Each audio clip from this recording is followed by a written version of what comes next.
this seems a bit strange. Let's begin.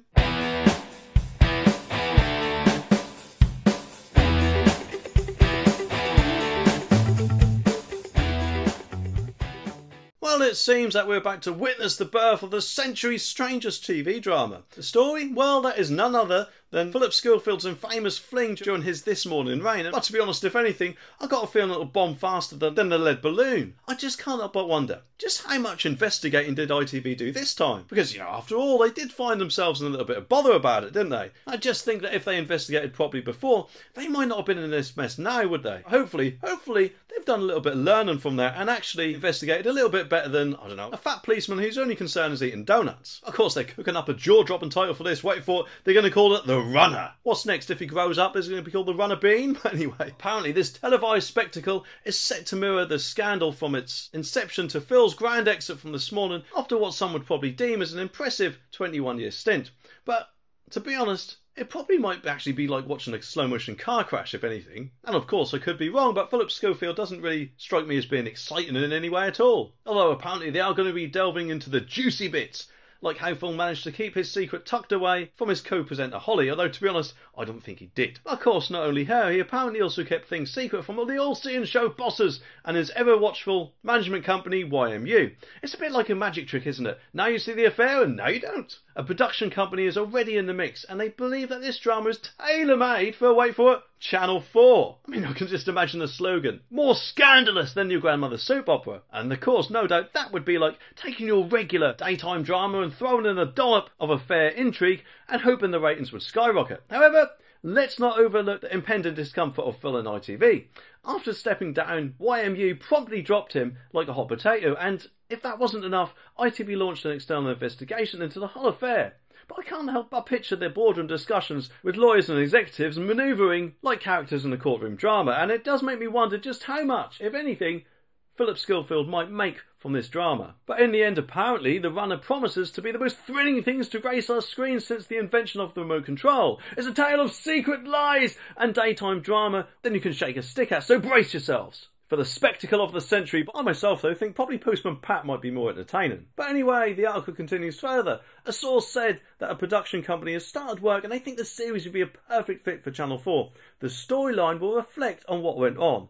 People have seen it from the outside, but the drama will give you the perspective on what may have occurred behind closed doors, and it can make uncomfortable viewing for Phil and ITV. And of course, as we know, after he stepped down, YMU dropped Schofield and ITV launched an investigation and is due to report back this month. After admitting his fling, Schofield told The Sun that he had not groomed the runner or abused his position of power. Well, wait for it, because it looks like we've entered the twilight zone of law enforcement, where beloved UK towns and cities are about to be patrolled by drones, straight out of a sci-fi fever dream. Yes, you heard that right. Flying robots are going to be launched like a military reaper. Because when I think of public safety, of course think of robot reapers patrolling our skies, right? And Inspector Gary Summers, the visionary behind this scheme, wants to assure us that they don't want to be Big Brother. Oh no, of course not, eh? They presumably just want to replace Big Brother with little drones. I can already picture it, can't you? Fleets of miniature drones patrolling our streets, making sure we don't look at someone in the wrong way or, heaven forbid, get someone's gender wrong or something like that. I mean, move over George Orwell, we're suddenly entering the era of George Jetson, or worse, maybe not the era of 1984. But no doubt, of course, Inspector Summers wants us to believe that these flying gadgets are potentially life-saving tools. I mean, picture this. You're having a heart attack and instead of an ambulance, a giant defibrillator-equipped drone descends from the heavens, performing a life-saving dink-deffer operation. I mean, if that doesn't give you the confidence of the future of emergency services, then I'm guessing they probably don't know what will. Maybe actually more ambulances. I mean, have you thought of that rather than wasting God knows how much money on the cost of all these things? But there is, of course, the small matter of drone pilots only being allowed to fly within visualised sight for now. But, you know, don't worry about that, because these drones will apparently be sitting on rooftops waiting patiently like obedient little pets until they're needed. Oh look, a police incident. Time to launch a drone. They'll say it's like a high-tech game of fetch, but instead of a stick, they retrieve an incriminating evidence. Or maybe they might pick up the wrong thing and retrieve some dog poo instead. But either way, let's not forget the image of, I don't know, a drone being dispatched to check out a street fight, because nothing, of course, diffuses a violent altercation quite like a buzzing camera in the sky saying something like, "Oi, you lot, stop fighting! The drone's here to catch at you, we can't really do much else until the police get there, so stop! Or we'll put your, video on YouTube." In all seriousness, now, while the idea of using drones some might say has potential, I do question it. It does make me wonder if they'll become the voyeuristic cousins of our police officers, and as for those deflator-equipped drones, well, I'll believe it when I see it. And until then, let's just hope they don't confuse a heart attack with something like a backyard barbecue party. But anyway, the article says that given an example of how this tech would be used, a drone chief painted a picture of police receiving a call about a street fight, but officers were a fair distance away. A drone is launched from the rooftop nearby to either confirm or deny a brawl has erupted down below, and in the event of footage revealing a knife fight, the commander will be able to send firearms officers or trained officers with a taser. Certain drones are already capable of carrying kit, which in an emergency could prove to be the difference between life and death. The inspector added, "You get a bigger box, put a bigger drone in it, and it's a defib on it." So an ambulance goes right to someone having a heart attack. Well, brace yourselves, people, for a sensational retail spectacle. It appears that Lidl, the grocery giant renowned for its discount warfare, has embarked on a price battle so grand that it could rival the epic conflicts of ancient legends. But before we delve into this supermarket saga, let's just take a moment to appreciate the irony and contemplate whether Lidl's calculations are as sharp as their discount prices. That is because apparently they've made a big loss, so it might actually boggle your mind a bit why they chose to employ an actor known to command a pricey sum of millions of pounds to act in movies. But I'm sure they're not worried about tiny little insignificant details like that.